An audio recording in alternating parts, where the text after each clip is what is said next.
Special Investigation Section will keep track of you. No, I met Galen, I guess, after I retired from two years in the 88. I've worked with Ron Davis and Dave Powell and Steve Marr. And first attorney that I really got to work with when I came here was Galen Will. And I first met him and I thought, I don't know if he's going to be one of him areas, and that's what I was going to be working in there. And but he did a great job. And I told Wayne I would do a couple little things we had together. We went to Gooseland Prison in Virginia, and I set up the deal with the prison guards there to make sure that we could get in to do our interview. And unbeknownst, we walk into the guard shack there, the main guard shack there, and I talked to the guy, talked to him on the phone and everything, said it all up. He knew that I was a cop and Galen was a prosecutor. And we went through the metal detector, and the next thing I know, he says, all right, guys, I have to search you down. And I'm like, wait a minute, I've already badged you. I mean, we're cops. We're on the good guy's side. Next thing I know, we're up to Red Eagle, and he's searching Galen. If you ever saw him turn red, he looked like a lava. It was hilarious. It was really embarrassing for him. First time. He didn't like the crotch shot. He didn't like it. Those are just some of the great times that Gail and I had. We traveled to Yuma, did a homicide down there, and we had a lot of good times. The Gooseland Prison is the best one. Other than our Los Angeles trip, when you got to ride with the LA PD.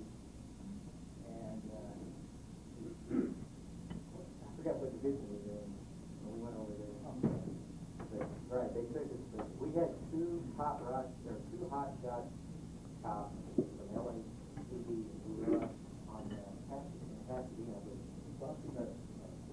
Yeah, the one guy's name was Duffy, the other one was Fluffy. And they were two.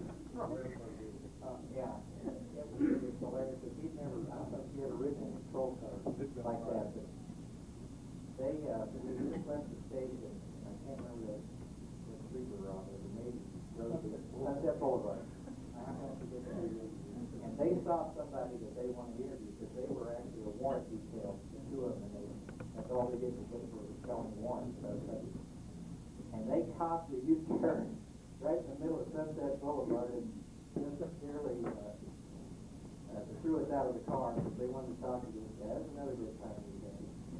But of all of the attorneys, I've been doing this for 33 years, and of all of the attorneys that I've ever worked with, and there's been a bunch of them, I have never found anyone like Galen Will. He was a fine attorney, and he's the most honest person that I've ever seen. Galen, we'll see you at the cabin. We'll see.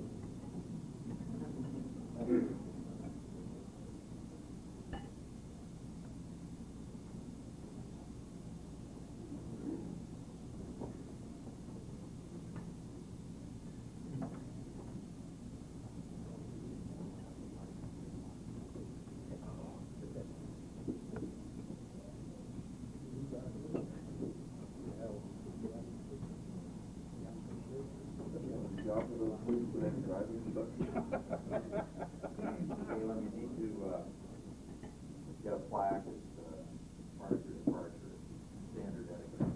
But I met Galen in 1976 when I joined the Attorney General's office. And I came in what was called the Special Prosecuting Section, which was sort of his group. I've been in the Supreme Court for 2 years. There was a new group, Special Prosecution, that was going to be doing cases coming out of the state grand jury, which was sort of a new idea in 1976. I actually appeared in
surprise. I was glad that Dan and Ron could make it, and all of you could. When Dan walked in, the first thing that came to mind, he's the only person that has cross-examined me on the witness stand. It was brutal. I was called over in federal court once, and Dan was the prosecutor, so he cross-examined me. It was very good. I was glad that Paul, and I really was going to call Paul, because I think that this was a proof that I was going to give Paul a call and tell him this was my last week, and hoping that when he was up there bicycle riding, Paul's a bicycle rider, that he would stop by and see me when I was in Pine Top. And I see one of my oldest friends here, Rick Johnson. Rick and I went through law school together, and then he went into private practice, and I went this way. But it's good that you all were here. Linda Pollock and I, we tried to keep together with Mr. Fennison up in Yavapai County a number of years ago. I ran across his picture when I was going through my things. Linda and I did a number of interviews and a long, lengthy trial up in Yavapai County. And of course, I got to thank all the boards here. We always tell the new lawyers when they come to work for us that you can believe everybody but four, like selling the tickets to the parking lot or the elevator. Why, they better get a second opinion, or just at least give a check that they can stop payment with. And so I really appreciate you guys coming and everybody saying that. My cousin, who is my bride this week, dropped me off, picks me up in the morning, and takes me to work, and then she picks me up at night and drops me off. And when I saw her this morning and she dropped me off in front of the office, I said, well, I'll see you tonight. She said, yeah, I'll see you tonight. You all did a good job. So thanks so much for showing up. I really appreciate it. Thanks very much.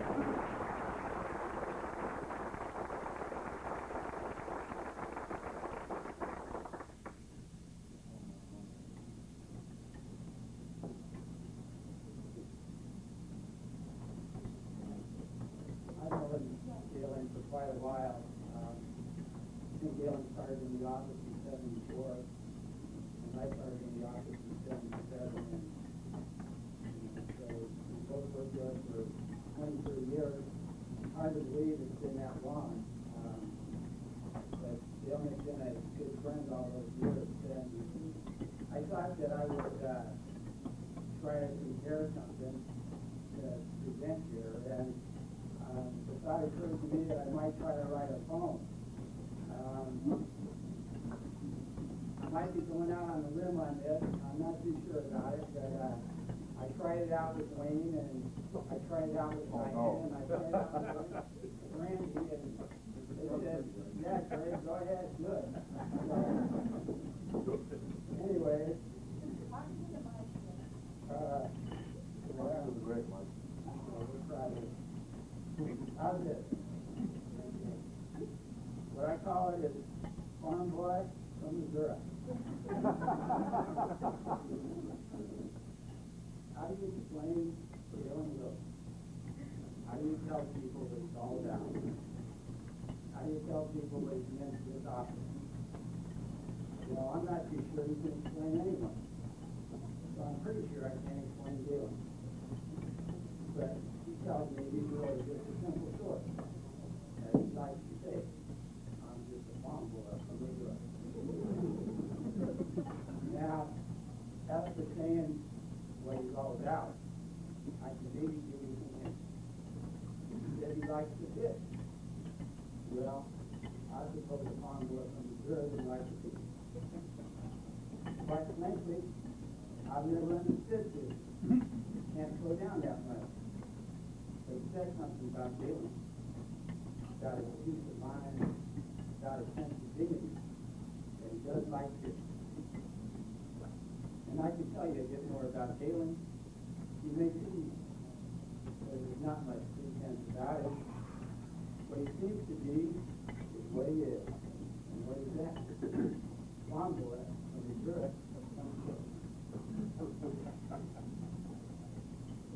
like fashionable dress? You want to know whose name is on the marquee? You look at the scores and points. Don't knock on Galen's door. You got the wrong guy.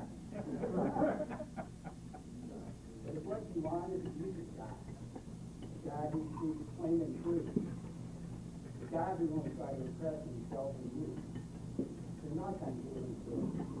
Pay a call on the farm door from the girl. Which takes me to my last question. How do you tell people what you've been to the office? Well, I wouldn't even try. But I can tell you this. Galen doesn't talk tough.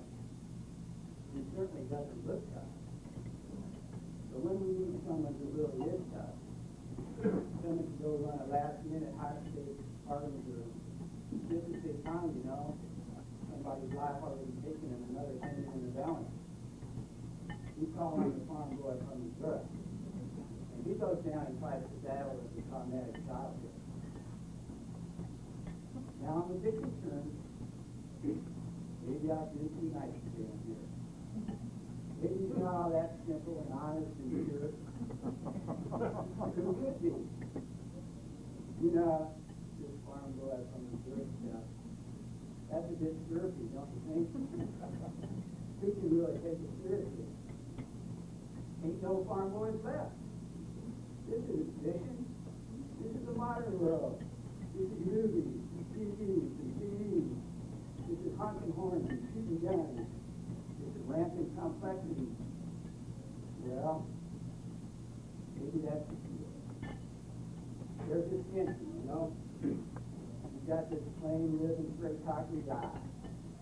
Then you've got all this turbulence. How does he explain himself to the world? This Galen fella, he doesn't seem to be quite with it. So Galen gives his explanation, a very sophisticated one, really. And I, for one, think it's basically true. I'm just a farm boy from the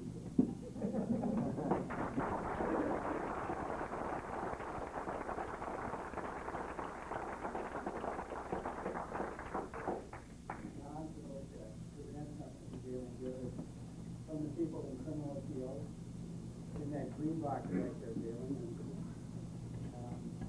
I guess we'd like you to open it.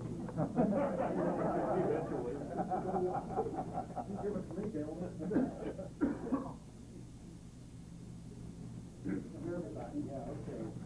I just criminal appeals, but the will be on you.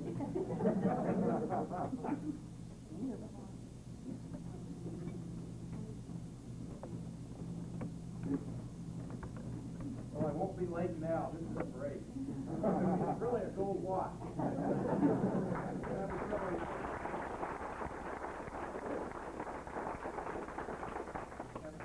I wish I could say something about everybody here. I mean, Barbara put up with me for about 10 years, and I see some of my other old friends from law school and everything. This is really nice. I really appreciate it. Thank you all very much.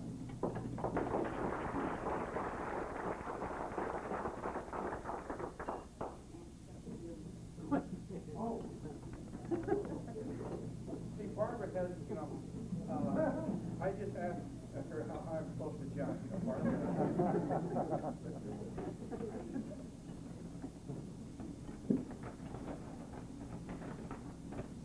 Oh, that's a moment. That way I'll know to stay out of the cold. Is it Fahrenheit or centigrade? Yeah. It's in the 0 Farm East. Okay. For those of you that aren't aware, I am.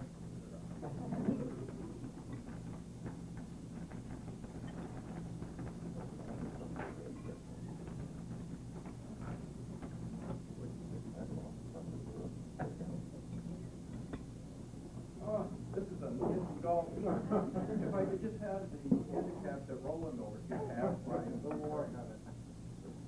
Something in it. Is that your next career, golf pro? Well, according to Roland, he says I better work on it. Roland Scher over here and Bill, these are some of my old friends from law school. And, Roland is, he can play golf. I just go out and attack. He's very patient with me. I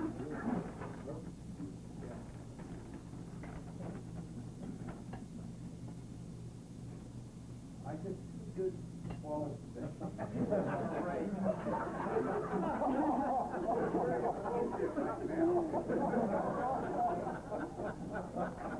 You'll probably pick it out. Put it on, put it on.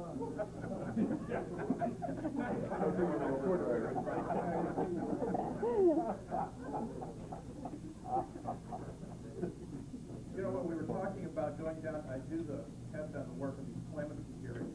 Mary Jane is sitting over here too, and I shouldn't get all the credit. Mary Jane has done a lot of work with me, and she has been a contributor there. So, is there anything else? Well, there's fishing, but between the two, there's not a whole lot. Fishing is very Well, thank you all very much. That's very generous of you. I really appreciate it.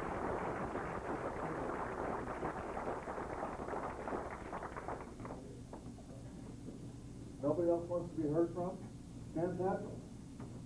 It wouldn't be complete without you, Stan.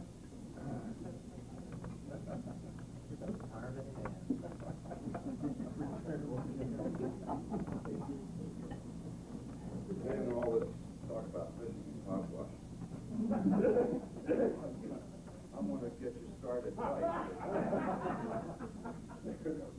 Jar of cans.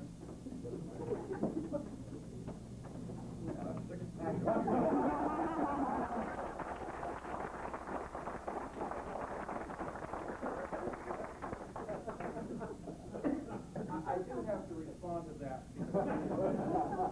Stan was our trial supervisor for years, and he kind of brought Wayne and I, he told us when we should object and not object. And Stan always had the philosophy that every defendant has a constitutional right to be charged with every crime committed. And so that's kind of where it falls out. But when we did these trials out of county, Stan's idea of a balanced supper was a can of peanuts and a six-pack of Coors. So I'll take these with me on my retirement. I see Bill's over there. Bill might even help me with a couple of things. So, thank you all. You guys did real good.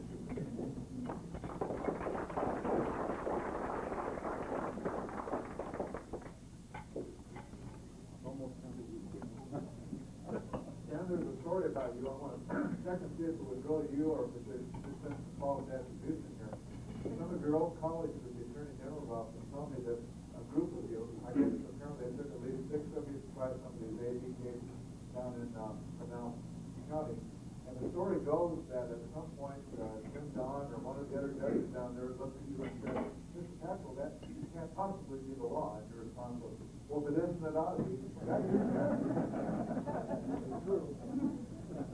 Well, it sounded a lot like Stan. Well, I guess I've always assumed the story is true. I guess the only reproach I ever got from Galen, other than the time that I told him the night to the defendant to see if this was really the night he used to play his victim, was the first time, I guess the last, in 1979, that I ever uttered the word Missouri. I got a reproachful look and he said, no, not Missouri, Missouri. So I guess I learned something there. And I've always heard Galen refer to it as nothing but Missouri. Because I guess that's how it is now in Missouri. Everybody else thinks it's Missouri. We've heard a lot of terminology used today to describe somebody who we all love and we're going to miss greatly. A guy that we had fun times with, a fellow that I learned a lot from. I'd echo Gary Fidel's comments. I'm sorry Gary had to leave early, but I thought some of the comments Gary made were just right back on the money.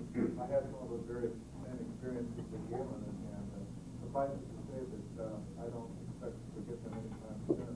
We've heard about a man that's patient. We've heard about a man that's understanding. We've heard about a man that is successful, his colleagues and others. We've heard about a fine lawyer and a true gentleman.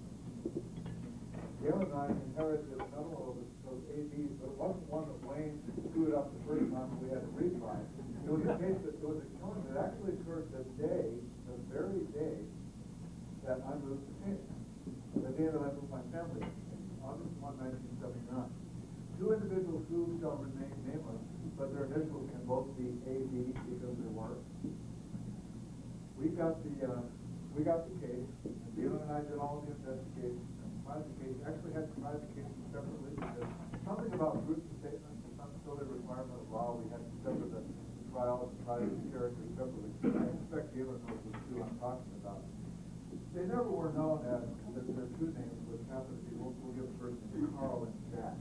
To Galen, they were always Ding and Dong. I never understood which one was Ding and Dong, but that's how he referred to them. They were Ding and Dong. He apparently didn't think much of their mental capacity. In any event, we managed somehow to convict one of the two gentlemen. I think we got him on either second-degree murder or manslaughter. I don't recall which. It wasn't the full vote that we were hoping for, and neither one of us was satisfied with the lesser included, but I guess that's what the jury stuck us with.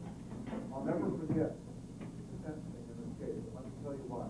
I won't identify the judge who sat on this particular trial. I will say this one. He was a judge, or perhaps the only judge at the time, who would bring you in virtually every morning before a trial and say, what can I expect today? And we'd give him our full stop. Well, we're going to call this prison guard, or we're going to call this guy that saw the fleeing vehicle, or we're going to do this, we're going to do that. And then we'd ask that judge a question. He'd say, how do I know? How do I know? He's going to try this case. He wanted to know everything ahead of time. I guess that's why he never got the person on appeal. He always knew exactly what you were going to do, and he stopped you from doing it before you did it. Now, feel free to guess who it was, but I'm not going to answer. In any event, we were able to convict one of these two gentlemen of at least a crime close to what we had charged him. And the victim in this case wasn't a particularly sympathetic individual. He was, as I recall, maybe the late 20s, lived over there on East Maryland. Not too terribly far before Galen lived in the town. But apparently no associate of Galen's, at least before we had heard of the case. A person that doesn't evoke a lot of sympathy. Somebody who maybe is made a mistake in life, who hasn't, but perhaps some of his were a little less forgivable than other kinds of mistakes. And I recall this very same judge who used to pull this routine on us virtually every day of the previous trial. I recall Galen making his pitch for sentencing. I think Bob Storrs had already had his chance. It was Galen's turn. And I certainly was not going to try to take it away from Galen. He wanted this guy to get at least some time out of his case. I remember the judge looking down at Galen and saying, Mr. Wells, this victim really wasn't much of a person. And I thought to myself, I wonder what my handle my case is. And saying to myself, how would I respond to something like that? Galen looked the judge right smack in the eye, and this is the epitome in my view of Galen Wells. He looked the judge right smack in the eye, and this is the judge that you wanted to be careful with as you did in my previous comments. Galen looked at this judge and said, Judge, he was a man, and he deserves to be. And that's what kind of epitomizes Galen Wells. He's respectful of his fellow man, his fellow woman, his fellow person. He's surely the kind of person that God was talking about when God said, love your neighbor. Galen will miss you.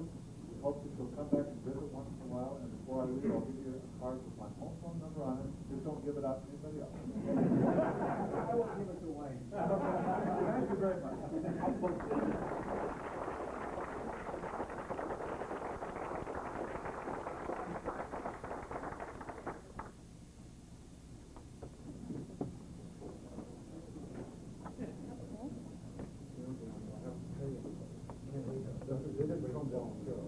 I hope you all have Wayne's credit card number.